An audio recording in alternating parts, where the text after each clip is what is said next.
이미 우리는 이 말씀을 이해하고 알고 있기 때문에. 그러나 여러분, 내가 이 복음을 이해하는 이 자체가 하나님의 은혜로 시작했다는 것입니다. 성령이 우리에게 임재해서 이 말씀을 받아들이게 만든 거예요. 우리는 그 은혜를 받은 자들입니다. 우리가 그런 점에서 다시 한번 나에게 찾아오신 이 주님, 내가 알게 된 이 주님이 어떤 분이신지를 다시 한번 우리가 분명히 알고 내가 잃었던 이 첫사랑과 기쁨을 회복할 필요가 있습니다. 오늘 뭐라고 지은 거예요? 보라, 세상죄를 지고 가는 하나님의 어린 양이로다. 이 하나님의 어린 양은 다른 말로 하나님이 제공하신 양입니다. 하나님이 준비하신 양입니다. 그 말입니다. 첫 마디가 그거예요. 세례요한 예수를 증거할 때 이분은 하나님이 준비하신 양입니다. 여러분, 뭐가 생각나요, 여러분? 여러분, 뭐가 생각나요? 여러분, 이삭이 생각 안 나요? 아버지요, 불과 나무는 준비가 되어 있는데 양은 어디에 있나이까? 여러분, 그 생각 안 나요? 하느님께서 아브라함을 시험하기 시작합니다. 100세의 아들을 낳았는데 아들이 이제 한 17세가 되었는가요? 어린 나이 되었어요. 너무너무 귀하고 아낀 거예요. 그래서 하나님이 그에게 교훈을 주시기 위해서 하나님이 시험을 하십니다. 테스트하는 거예요. 네 아들 나에게 바쳐. 근데 아브라함이 성경에 못 넣지만 하여튼 주저치 아니하고 네 그러고 일찍이 그 다음에 일어나서 아들을 데리고 갑니다. 어디로요? 가까운 산이 아니고 내가 너에게 지시한 모리아 산으로 가서, 모리아 산은 3일 길을 걸어가야 되는 거예요. 그래서 이제 자기 아들에게 땔감을 지고 가게 하고 아버지는 불과 이제 끝만 했던 그런 것만 메고 이제 들고 가는 것입니다. 그럼 모리아 산에 거의 다 들어갔어요. 3일길에. 근데 거기에 이제 산에 오르기 전에 아들이 하는 말이, 아버지, 지금 내게 땔감도 있고 그 다음 뭐가 있어요? 실제 아버지가 불도 있는데 이 우리가 이렇게 번제할 양은 어디 있습니까? 그랬더니 아브라함이 뭐라고 대답해요?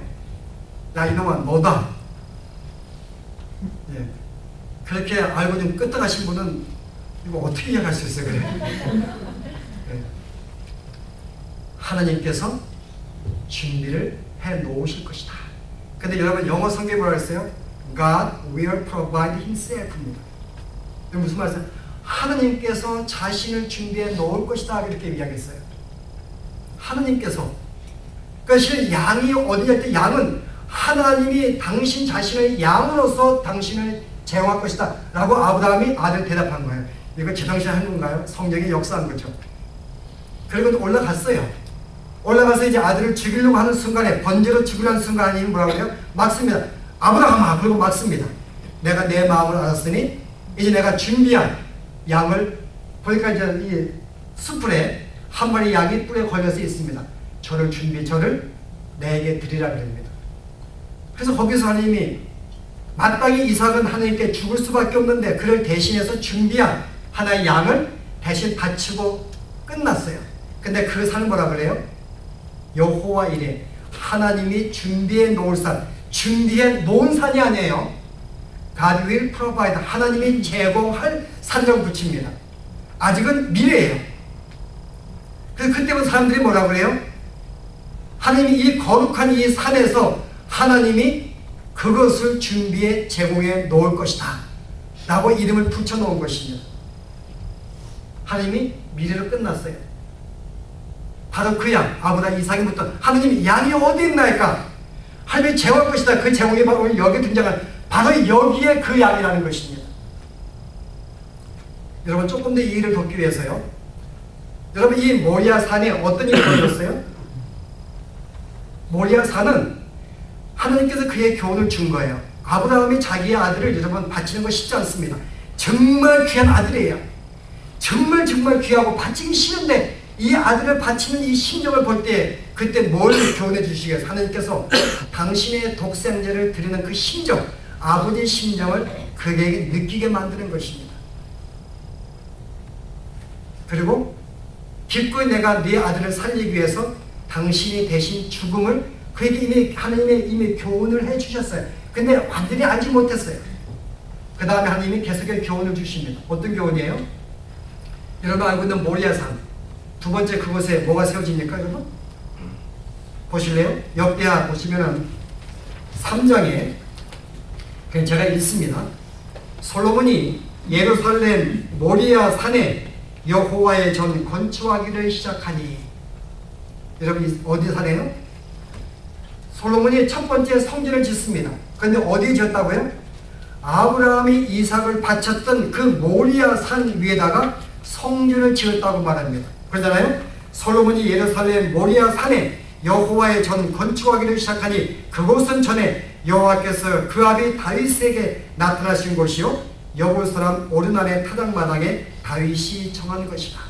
또 하나의 사건이 있음을 이야기합니다. 뭐예요? 다윗 시대에 어떤 일이 벌어졌어요? 다윗이 왕이 되었습니다. 그리고 이제 마음이 든든했어요. 그리고 우리의 나와 함께 싸울 수 있는 군사가 얼마인가 군사를 세기 시작했습니다. 그랬더니 한 장군이 와가지고, 왕이요, 그거 예쁘지 않습니다. 전에 우리가 숫자가 적을 때도 전쟁에 나갈 때마다 승리했는데 하나님의 도우심으로 지금 군사를 센다는 것은 무슨 의도입니까? 당신이 우리가 숫자가 없어도 하나님을 의지하는 신앙의 고백이 아니라 내가 이 정도 싸울 군사가 많아 사람의 수를 보고 마음의 든든함을 갖기 위한 목적이 아닙니까? 이것은 하나님 보시기 예쁘지 않습니다. 그런데 왕이 거기에 분노하고 무슨 소리냐? 숫자 세워봐 그럽니다. 근데 하나님이 안 예뻐했어요. 나타나셔가지고 너가 안 예뻐. 네가 어떻게 나를 의지 안 하고 내 군사수를 의지하려고 수를 셌다고? 너가 벌을 받아야지. 그 하나님이 벌을 주시는데요. 어떤 벌을 줬어요? 그 세 가지의 선택을 하게 만들었고 그 중에 하나 선택이 뭐예요? 하나님, 내가 이거 벌 받겠습니다. 뭐예요? 3일 동안 우리 온 이스라엘에 온역 병이 퍼져서 뭐 천연두라든지 병이 퍼져서 백성을 죽게 만드는 거. 거기 누가 빠져요? 자기는 안 죽어요. 하나님 뭐라 그랬어요? 네가 3년 동안 쫓겨다닐래? 아니야, 3년 동안 온 비근이 나가지고 온 백성만 더불어 굶어 죽을래? 아니면 3개월 동안 네가 도망 다닐래? 아니면 3일 동안 병 가질래? 그 자기는 빠지고 3일 동안 병 주세요. 그래서 하나님이 3일 동안 온 병을 주십니다. 그래서 백성들이 죽어나가는 거예요. 그 하나님이 이 여호와 사자가 계속 백성을 죽이는 가운데서 갑자기 어느 중간 왔을 때 그 동네가 어디예요? 오르난의 타작마당. 어느 집에 왔을 때 하나님이 잠깐 멈춰버립니다. 이제 그만해. 마땅히 또 가야 되는데 하나님이 멈추게 만드십니다. 이제 그만해. 근데 거기 어떻게 해요? 다윗이 너무너무나 감사해서 바로 그 멈춘 그 오르난 타작마당에다가 하나의 양을 잡아 주 앞에 번제를 드립니다. 그리고 거기서다가 성전을 짓는 거예요. 무슨 의미예요? 성전. 하나님이 함께하는 성전. 무슨 의미인가요, 여러분? 성전의 의미는 네가 마땅히 너의 죄값으로 죽을 수밖에 없지만은 뭐예요? 내가 너를 용서하겠다는 거예요. 뭘 통해서? 바로 하나의 준비한 너를 대신해서 번제, 희생양을 대신 죽임으로 말미암아 뭐예요? 내가 너를 용서할게. 그 의미로 거기서 성전을 짓게 만든 거예요. 성전의 의미는 뭔가 하면은 마땅히 죽을 수밖에 없는데 내가 너를 용서해 주는 거야 라는 의미로 성전을 이곳에 짓는 것입니다. 이 모리아 산에 바로 예수 그리스도가 십자가에 달리신 곳이 이 모리아 산입니다. 그럼 이삭이 하나님 아버지요, 양이 어디 있습니까? 바로 이 양이 바로 이 양이라는 것입니다. 소대관이 바로 이 양이라고 소개하는 거예요. 여러분 이 말을 누가 이해할 수 있겠어요?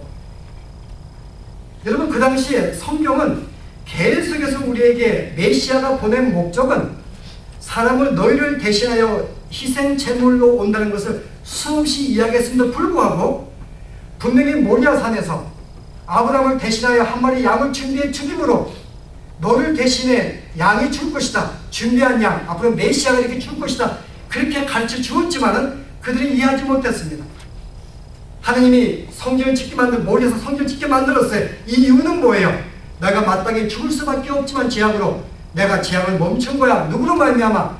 하나의 희생양 예수로 말미암아 대신 너를 살릴 거야. 이 메시지를 성전을 통하여 주었습니다. 그들에게 제사법을 주었어요.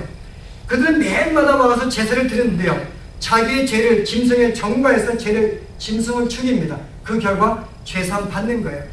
날마다 희생 제물을 통해서 제사받는 방법을 가르쳐 주었습니다. 그래서 메시아가 그렇게 희생제물로 온다는 것을 가르쳐 주었지만은 그들이 이해하지 못했어요. 여러분, 이게 여러분 이해할 수 없는 것입니다. 날마다 희생제사를 드리고 짐승을 드리고 메시아가 왜 오신가 분명히 가르쳐 주었는데도 그들이 이것을 이해하지 못했다 그 말입니다. 여러분, 이사야서에 보시면은 메시아가 오신 것을 이렇게 이야기합니다. 53장에 그가 찔림은 우리의 허물을 인하며 그가 상함은 우리의 죄악을 인함이라. 그가 징계를 받음으로 우리가 평화를 누리고 그가 채찍에 맞음으로 우리가 나음을 입었도다. 우리는 다 양 같아서 그를 행하여 각기 제갈길로 갔거늘 여호와께서 우리 죄악의 무리를 그에게 담당시키셨도다. 그가 곤욕을 당하여 괴로울 때도 그 입을 열지 아니하였으며 마치 도장으로 끌려가는 어린 양과 털 깎는 양 앞에 잠잠한 양같이 그 입을 열지 아니하였도다. 뭐라 그랬어요? 오늘 여기에 보았더니 그가 십자가의 죽음은 우리의 죄악을 대신해 죽는 것인데 사람들은 그냥 자기가 그 사람이 자기의 죄 때문에 죽는 것이야. 또 뭐라 그래요? 우리의 모든 죄악을 그에게 담당시켰다고 말합니다. 그러나 그는 털 깎이는 양과 같이 잠잠하게 그 모든 것을 담당하였다. 여러분, 이미 이사야서에도 이미 예수의 탄생하기 6, 700년 전에도 계속 그들에게 말씀해 주었어요. 메시아가 오시면 이와 같이 어린 양과 같이 잠잠하게 모든 죄악을 지고 죽게 될 것이다. 수없이 성경은 반복해서 어린 양으로 오신다고 이야기해서 불구하고 그들은 그런 개념을 갖지 못했다 그 말입니다. 여러분, 이게 하나님의 지혜라는 거예요. 그것이 이 땅의 사람들의 현재 주소입니다. 그들은 우리가 아무리 이해하고 설명해도 그들은 이해하지 못해요. 이스라엘 백성이 그렇게 성경의 구약의 말씀을 그렇게 날마다 성전에 가서 말씀을 배우고 말씀을 외우고 모든 성경을 외웠음에도 불구하고 이 메시지를 그들은 보지 못했던 거예요. 마치 마틴 루터가 그가 성경학자였습니다. 그러나 그가 어느 날 명령을 받았어요. 요번 학기는 로마서 강의해. 그래서 그가 로마서를 준비하다 어느 순간에 오직 의인은 믿음으로 말미암아 구원을 받을 것이다. 이 진리의 구성을 깨닫습니다. 그 전까지 로마서 알고 있었어요. 모든 성경 알고 있었습니다. 모든 신약에 알고 있는 말씀 알고 있었어요. 복음을. 그런데 그는 자기의 행함으로 구원받는 줄 알고 있어요. 내가 열심히 선을 행해서 구원받는 거 알고 있었어요. 그의 전기 보면은 한국에 이게 번개가 치고 천둥이 치면은 무서워가지고 막 이렇게 머리를 숙이고 무서워했단 말입니다. 왜냐면 혹시 내가 회개하지 않는 죄가 있는가? 생각해가지고 그게 무서웠어요. 여러분, 그 당시에 많은 종교교회 하기 전에 마틴 루터도 성경의 신앙을 알고 있었지만 이 말씀을 읽어도 복음을 발견하지 못했던 거예요. 이스라엘 백성이 그랬던 것입니다. 그런데 오늘 이들에게 말하기를 바로 이 메시아가 어린 양으로 오심을 이야기합니다. 오늘 그가 우리에게 오신 양. 근데 한 가지 우리가 궁금한 질문은요, 어떻게 모든 사람이 알지 못하는데 어떻게 세례 요한은 그가 하나님이 준비하신 그 양, 모리아산에서 말씀했던 그 양인 걸 어떻게 알고 있었을까요, 여러분? 세례 요한은 어떻게 알았을까요? 오늘 봉독한 말씀이 뭐라 그래요? 세례 요한 어떻게 알았다고요? 세례 요한이 갑자기 있는데 하나님이 나타나셨어요. 뭐라 그래요?